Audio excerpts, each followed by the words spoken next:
সাড়া পাচ্ছেন এখানে? প্রচার ভালো আছে, মানুষের সাড়া আছে, জনগণ পাশে আছে, তৃণমূলের উন্নয়নের পাশে মানুষ দাঁড়াবে, বিপুল ভোটে এখানে তৃণমূল জিতবে। শুধু এখানে না, সরকারও তৃণমূলই গঠন করবে। কোন দিদির কোন উন্নয়নগুলো সামনে রেখে আপনি এই মানে কোন উন্নয়নগুলো সামনে রেখে দিদির আপনি ওর ভোটে লড়ছেন বা আপনার ভোট দেওয়ার জন্য তাদের আহ্বান করছেন? প্রচুর উন্নয়ন হয়েছে। হাজী এসটি মল্লিক হসপিটাল নতুন করে সেজে উঠেছে, লক্ষ্মীকমল হসপিটাল সেটা রিপেয়ারিং হয়েছে, নতুন করে 10 বেডের হাজী এসটি মল্লিকা হসপিটাল রেডি হয়েছে, জল প্রকল্পের কাজ 90% শেষ হয়ে গেছে, পাইপলাইন পোতা সব জায়গায় কমপ্লিট, শুধু সাপ্লাইয়ের অপেক্ষা। কিছু টেকনিক্যাল থাকে, জলের পরীক্ষা করতে হয়, সেগুলো শুধু বাকি আছে।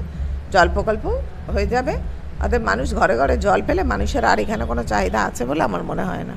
আর কোন কাজগুলি এখানে বাকি আছে যেগুলো এখনও করা প্রয়োজন বলে আপনি মনে করেন? জল প্রকল্পটা শেষ করতে হবে, কিছু জায়গায় লাইটের দরকার আছে এখনও, সেই লাইটগুলো দিতে হবে। একটা হিন্দি মিডিয়াম স্কুলের খুব দরকার এখানে, হিন্দি মিডিয়াম স্কুলের জন্য আমি বিধানসভায় বারবার লড়াই করেছি, আবারও করব, মানুষের সঙ্গে আছি, পাশে আছি। কারণ হিন্দি মিডিয়ামটা যেহেতু এখানে নেই, অনেক মেয়েরা দিদির এত প্রকল্প দেওয়া সত্ত্বেও মেয়েরা মাঝ রাস্তায় পড়াশোনা ছেড়ে দিতে বাধ্য হয়, কারণ দূরে হিন্দি মিডিয়াম স্কুলগুলো দূরে দূরে হয়ে যায়। আমরা চাই না কোনো মেয়েকে শিক্ষা থেকে বঞ্চিত করতে, কারণ শিক্ষাশ্রী পাচ্ছে মেয়েরা, কন্যাশ্রী পাচ্ছে, তারা নিজের পায়ে দাঁড়ায়। তাই হিন্দি মিডিয়াম স্কুলটা করা খুব দরকার। প্রাইমারি স্কুলগুলো ঝিমিয়ে গেছে মানে স্টুডেন্ট কম, সবাই আমরা ইংলিশ মিডিয়ামের দিকে বাচ্চাদের পড়াবার চেষ্টা করে, সেগুলোও যাতে উন্নয়ন করা যায় আমরা সব দিক থেকে চেষ্টা করব। যুবসাথী প্রকল্প এবং লক্ষ্মীর ভাণ্ডার বিশাল একটা পশ্চিমবঙ্গে সাড়া ফেলেছে, এই প্রকল্প সম্বন্ধে কী বলবেন? এই প্রকল্প সম্পর্কে আমি বলবো, যেটা মমতা ব্যানার্জি শুরু করে সেটা সমস্ত ভারতবর্ষ শুরু করার চেষ্টা করে। তবে আমরা আগেও দেখেছি বিহারে টাকা দিয়ে ফেরত নিয়ে নিয়েছে, দিল্লি মধ্যপ্রদেশে টাকা দেব বলে 2 বছর হয়ে গেছে টাকা দেয়নি, লুকিয়ে লুকিয়ে এই বাংলায় যেমন কান্দুয়াতে ধরা পড়েছে, কালকে মাসিলায় ধরা পড়েছে, লুকিয়ে লুকিয়ে ফর্ম ফিল আপ চলছে লক্ষ্মীর ভাণ্ডারের, যেটা একেবারে ভাওতাবাজি, বিজেপির সিম্বল দিয়ে মানুষকে ভুল বোঝাচ্ছে 3000 টাকা দেব। এবং আরও খারাপ বিষয় যেটা, যে এরা একটা এত চক্রান্তের মধ্যে দিয়ে চালাচ্ছে, মানুষকে বলছে টাকা দেব, তার ব্যাঙ্ক নাম্বার দিচ্ছে, আধার নাম্বার দিচ্ছে, পরে কিছু মানুষের দেখা যাচ্ছে পুরো ব্যাঙ্ক থেকে টাকা উঠে চলে যাচ্ছে। পশ্চিমবঙ্গে দেখা যাচ্ছে দিনের পর দিন ধর্মের রাজনীতি বাড়ছে, ধর্মের রাজনীতি বাড়ার কারণটা কি?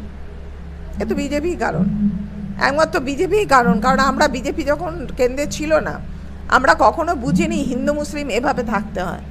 কেন্দ্রীয় সরকার ধর্মটাকে এনেছে, রামকে বিক্রি করে ও বোঝাতে চাইছে যে হিন্দুরা আলাদা, মুসলিমরা আলাদা, কিন্তু ও জানে না সবার ওপরে মানুষ এক, বাংলার মানুষ একটা হয়ে গেছে।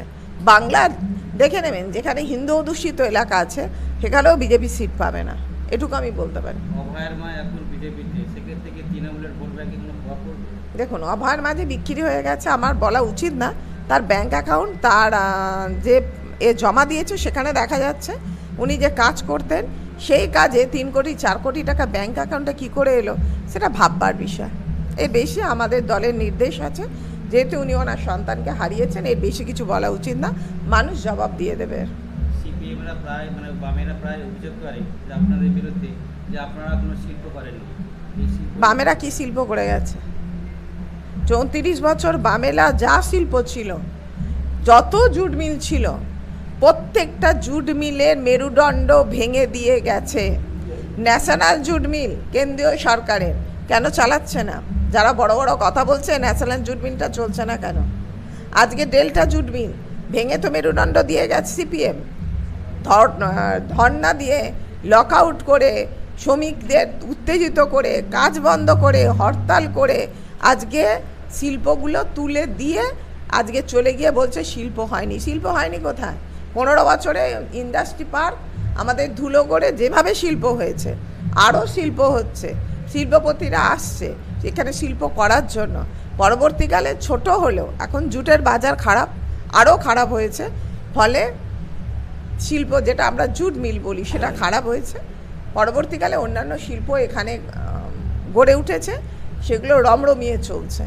আপনার বিধানসভায় মহিলাদের জন্য কোনো বিশেষ প্রকল্প আনছেন? আর কি প্রকল্প আমি দেব মহিলাদের? দিদি যা মহিলাদের প্রকল্প দিয়েছে তার বাইরে আর প্রকল্প কিছু আছে বলে দিদি ভাববেন। আমাদের মমতা ব্যানার্জি মহিলাদের জন্য যা করেছেন, এরপরে একটা মহিলাকে আপনি দেখবেন খোঁজ নিয়ে যে মানুষ লক্ষ্মীর ভাণ্ডারের টাকা পেয়ে, বয়স্ক মহিলা 60-65 বছর, সে নাইটি তুলে বিক্রি করছে। সে আমাকে বলছে, দিদি আমি বিজনেস শুরু করেছি, গ্রুপ থেকে কেক তৈরি করা, মাশরুম তৈরি করে লক্ষ্মীর ভাণ্ডারের টাকা দিয়ে তারা ব্যবসা শুরু করেছে। আপনি একটু গেলেই দেখতে পাবেন একটা মহিলা পাপড়ি চাট, ফুচকা বিক্রি করে। তাকে জিজ্ঞাসা করেছিলাম, সে বলল আমি লক্ষ্মীর ভাণ্ডারের টাকা এটা তৈরি করেছি। এর থেকে বড় পাওনা আর কী হতে পারে? লোকে দেখছে লক্ষ্মীর ভাণ্ডারের টাকা দিচ্ছি, কিন্তু লক্ষ্মীর ভাণ্ডারের টাকা দিয়ে মানুষকে নিজের পায়ে দাঁড় করানো হচ্ছে, এতে পশ্চিমবাংলার আর্থিক উন্নতি হচ্ছে। এটা তো বোঝার ক্ষমতা বিজেপি বামেদের নেই, কারণ তারা তো এই ধরনের কাজ কোনোদিন করেনি, ফলে তাদের এই শিক্ষাটা আসবেও না। আমরা ভোটের সময় দেখেছি বিভিন্ন রাজনৈতিক নেতারা মানে কোনো একটা ছোট দোকানে গিয়ে ঝালমুড়ি খাচ্ছে বা কারো মানুষের বাড়িতে মানে পাতা ফেলে ভাত খাচ্ছে। এটা কি রাজনীতি করার জন্য না মানুষকে ভালোবাসার জন্য? মানুষকে ভালোবাসলে এভাবে মানুষকে ভালোবাসা যায় না। যারা ওই মাটিতে ভাত খাচ্ছে, ঝালমুড়ি খাচ্ছে, একদিন ঝালমুড়ি খেয়ে আমি দেখিয়ে দিলাম আমি মমতা ব্যানার্জি সেজেছি, এ তো মমতা ব্যানার্জিকে নকল করেছে, তবে বেশ মজাই লাগছে। যদি বলেন কেন, একজন বাংলার মহিলাকে তাবর কেন্দ্রীয় নেতারা নকল করছে, এটা আমাদের গর্ব। বাঙালিকে নকল করছে, এটা আমাদের অহংকার। মমতা বন্দ্যোপাধ্যায়ের আদর্শ নিয়ে কী বলবো? মমতা ব্যানার্জির আদর্শ সম্পর্কে কোনো কথা হবে না। ওনার আদর্শে আমাদের হাজার হাজার তৃণমূল কর্মী রক্ত দিতেও রাজি আছে।